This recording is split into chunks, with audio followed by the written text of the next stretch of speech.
കഴിഞ്ഞ ക്ലാസ്സുകളിൽ നമ്മൾ ഹൃദയത്തെക്കുറിച്ചും ഹൃദയത്തിൻ്റെ അറകളെക്കുറിച്ചും ഹൃദയത്തിൽ കാണപ്പെടുന്ന രക്തക്കുഴലുകളെക്കുറിച്ചും വാൽവുകളെക്കുറിച്ചും പഠിച്ചു.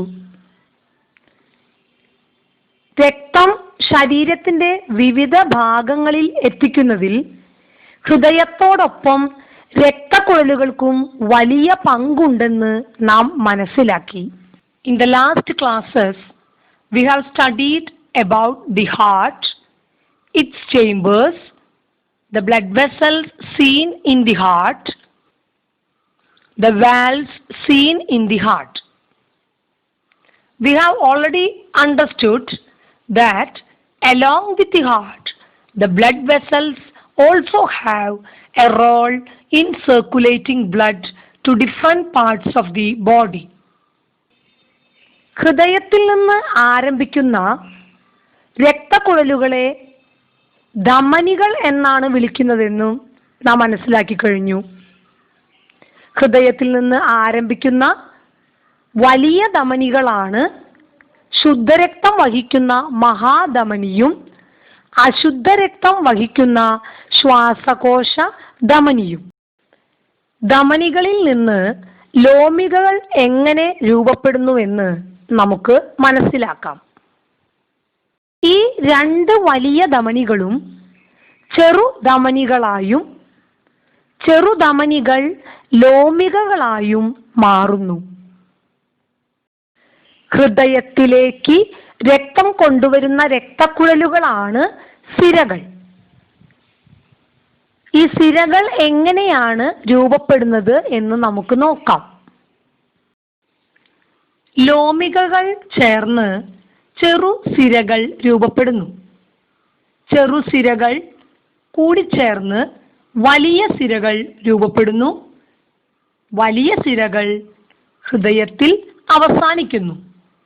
ഹൃദയത്തിൽ അവസാനിക്കുന്ന വലിയ സിരകളാണ് ഊർധ്വ മഹാസിരയും അധോ മഹാസിരയും ശ്വാസകോശ സിരയും.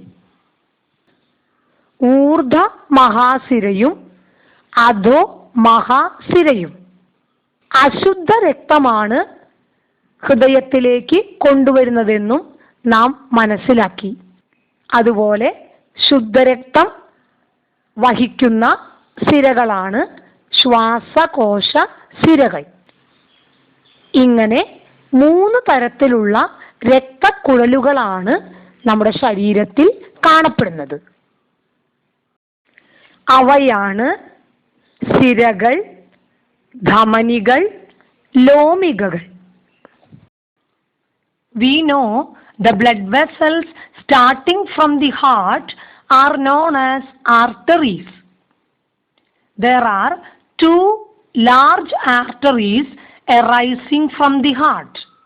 They are aorta, which carries pure blood to the different parts of the body, and the pulmonary artery, which carries the impure blood to the lungs. Now we can study how capillaries are formed from arteries. Large arteries arising from the heart split into small arteries, and these small arteries split into capillaries. The blood vessels which carry blood to the heart are known as veins. Now we can study how these veins are formed. The capillaries unite to form small veins, and these small veins unite to form large veins, and these large veins finally reach the heart. The large veins that reach the heart are superior vena cava and inferior vena cava and pulmonary veins. We have already studied The superior vena cava and inferior vena cava brings impure blood to the heart. The pure blood is carried to the heart by the pulmonary veins. There are 3 types of blood vessels are seen in our body. They are artery, vein and capillary. ഓരോ രക്തക്കുഴലുകളെ കുറിച്ചും നമുക്ക് വിശദമായി പഠിക്കാം. ഹൃദയത്തിലേക്ക് രക്തം കൊണ്ടുവരുന്ന രക്തക്കുഴലുകളാണ് സിരകൾ. എന്താണ് ഇവയുടെ ഭിത്തിയുടെ പ്രത്യേകത? സിരയുടെ ഭിത്തിക്ക് കനം കുറവാണ്. ഈ രക്തക്കുഴലുകളുടെ ഉള്ളിൽ വാൽവുകൾ കാണപ്പെടുന്നു. ഇതിലൂടെ കുറഞ്ഞ വേഗത്തിലും കുറഞ്ഞ മർദ്ദത്തിലുമാണ് രക്തം ഒഴുകുന്നത്. സിരകളുടെ ഭിത്തികൾ പേശി പാളികൾ കൊണ്ടും ഇലാസ്തികതയുള്ള ബാഹ്യ കവചം കൊണ്ടുമാണ് നിർമ്മിക്കപ്പെട്ടിരിക്കുന്നത്. സിരകളുടെ ഉള്ളിൽ കാണപ്പെടുന്ന വാൽവുകൾ അതിലൂടെയുള്ള രക്തത്തിന്റെ ഒഴുക്കിനെ നിയന്ത്രിക്കുന്നു. We can study the 3 types of blood vessels in detail. First one, vein. It carries blood to the heart. Vein has thin wall. Valves are seen inside the veins, and blood flows with low speed and low pressure. The wall of the vein are made up of muscular layers and elastic outer covering. ഹൃദയത്തിൽ നിന്ന് രക്തത്തെ സംവഹിക്കുന്ന രക്തക്കുഴലുകളാണ് ധമനികൾ. ഇവയുടെ ഭിത്തി കനം കൂടിയതാണ്. ഇവയുടെ ഭിത്തിയും പേശി പാളികളും ഇലാസ്തികതയുള്ള ബാഹ്യ കവചം കൊണ്ടുമാണ് നിർമ്മിക്കപ്പെട്ടിരിക്കുന്നത്. ധമനിയിലൂടെ രക്തം ഒഴുകുന്നത് ഉയർന്ന വേഗത്തിലും മർദ്ദത്തിലുമാണ്. Now we can study about arteries. It carries blood from the heart. The wall of artery are thick and are made up of muscular layers and elastic outer covering. Blood flows with high speed and high pressure through the artery.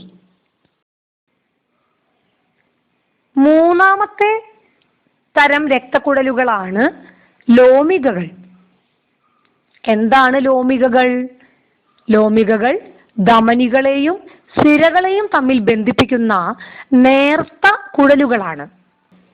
ഇവയുടെ ഭിത്തി ഒറ്റ നിര കോശങ്ങൾ കൊണ്ടാണ് നിർമ്മിച്ചിരിക്കുന്നത്. ധമനിയിൽ നിന്നും സിരയിൽ നിന്നും വ്യത്യസ്തമായി ഇവയുടെ ഭിത്തിയിൽ അതിസൂക്ഷ്മ സുഷിരങ്ങൾ കാണപ്പെടുന്നു. ലോമികയ്ക്കുള്ളിൽ വാൽവുകൾ കാണപ്പെടുന്നില്ല. ഇതിലൂടെ രക്തം ഒഴുകുന്നത് കുറഞ്ഞ വേഗത്തിലും മർദ്ദത്തിലുമാണ്. The third type of blood vessel is known as capillaries. Unlike arteries and veins, capillaries are thin vessels that connect veins and arteries together. The wall of capillaries are formed of a single layer of cells, and there are minute pores on the walls of the capillaries. Valves are absent in capillaries, and blood flows with low speed and low pressure. ധമനികളെ അപേക്ഷിച്ച് സിരകളിൽ വാൽവുകൾ കാണപ്പെടുന്നു എന്ന് നമ്മൾ പറഞ്ഞുവല്ലോ. എന്തുകൊണ്ടാണ് സിരകളിൽ വാൽവുകൾ കാണപ്പെടുന്നത്? സിരകളിലൂടെ ഒഴുകുന്ന രക്തം വളരെ കുറഞ്ഞ വേഗത്തിലും മർദ്ദത്തിലുമാണ് ഒഴുകുന്നത്. അതിനാൽ രക്തം തിരിച്ചു ഒഴുകാനുള്ള സാധ്യത ഉണ്ട്. അതിനാലാണ് വാൽവുകൾ സിരകളിൽ കാണപ്പെടുന്നത്. വാൽവുകൾ രക്തത്തിന്റെ ഒഴുക്ക് ഒരു ദിശയിലേക്ക് മാത്രം ഒഴുകുന്നതിന് സഹായിക്കുന്നു. രക്തത്തിന്റെ തിരിച്ചൊഴുക്ക് തടയുന്നതിനും ഇത് സഹായിക്കുന്നു. Unlike arteries, veins contain valves that ensure the blood flows in only one direction. The main function of the valves in veins is to prevent backward flow of blood. Veins have valves that ensure blood flows in the right direction. ധമനികൾക്ക് വാൽവുകൾ ആവശ്യമില്ല. എന്താണതിന് കാരണം? രക്തം ഹൃദയത്തിൽ നിന്ന് ധമനികളിലൂടെയാണ് ഒഴുകുന്നത് എന്ന് നമുക്കറിയാം. ധമനികളിലൂടെ ഒഴുകുന്ന രക്തം വളരെ ഉയർന്ന വേഗത്തിലും മർദ്ദത്തിലുമാണ് ഒഴുകുന്നത്. അതുകൊണ്ട് ധമനികളിൽ വാൽവുകൾ ആവശ്യമില്ല. Why are valves not in arteries? The main function of the valves in veins is to prevent the backward flow of blood. But arteries don't require valves because the pressure from the heart is so strong. The blood flows with high speed and high pressure than blood in veins. So there is no need for valves in arteries to prevent the backward flow. സിരകൾക്ക് ഉൾവ്യാസം ധമനികളേക്കാൾ കൂടുതലാണ്. Veins have lumen, that means internal space, more than that of arteries. ഇവിടെ കാണിച്ചിരിക്കുന്നത് കണ്ണിനുള്ളിലെ ലോമികകളാണ്. ലോമികകളുടെ കോശഭിത്തി ഒറ്റനിര കോശങ്ങളാൽ നിർമ്മിതമാണ്. എന്താണ് ഇതുകൊണ്ടുള്ള പ്രയോജനം? ലോമികകളിലൂടെ ഒഴുകുന്ന രക്തത്തിൽ നിന്ന് ഓക്സിജനും പോഷക ഘടകങ്ങളും കോശങ്ങളിലേക്കും കോശങ്ങളിലുള്ള കാർബൺ ഡയോക്സൈഡും മറ്റു മാലിന്യങ്ങളും ലോമികയിലൂടെ ഒഴുകുന്ന രക്തത്തിലേക്കും കൈമാറ്റം ചെയ്യപ്പെടുന്നു. ലോമികകൾ ധമനികളെയും സിരകളെയും തമ്മിൽ ബന്ധിപ്പിക്കുന്ന രക്തക്കുഴലുകളാണ്. ഇവയ്ക്ക് ഈ ധർമ്മം നിർവഹിക്കാൻ ഉള്ളതുകൊണ്ടാണ് പദാർത്ഥ കൈമാറ്റത്തിന് സഹായിക്കുന്നു എന്നതിനാലാണ് ഇവയ്ക്ക് കട്ടി കുറവ്. എന്നാൽ ധമനികളുടെയും സിരകളുടെയും കോശഭിത്തിക്ക് കട്ടി കൂടുതലായതിനാൽ അവയ്ക്ക് പദാർത്ഥ കൈമാറ്റത്തിന് സാധിക്കുന്നില്ല. Why capillaries are one cell thick? The wall of capillaries are just one cell thick. This is to allow molecules to diffuse across the capillary wall. The exchange of molecule is not possible across the wall of other types of blood vessels because their walls are too thick. Walls are too thick, the exchange of molecules is not possible.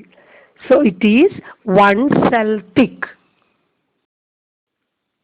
ലോമികയുടെ കോശഭിത്തിയിൽ കാണുന്ന സുഷിരങ്ങൾ പദാർത്ഥ കൈമാറ്റത്തിന് സഹായിക്കുന്നു. ലോമികയുടെ കോശഭിത്തിയിൽ കാണുന്ന കോശങ്ങൾക്കിടയിലും വിടവുകൾ ഉണ്ട്.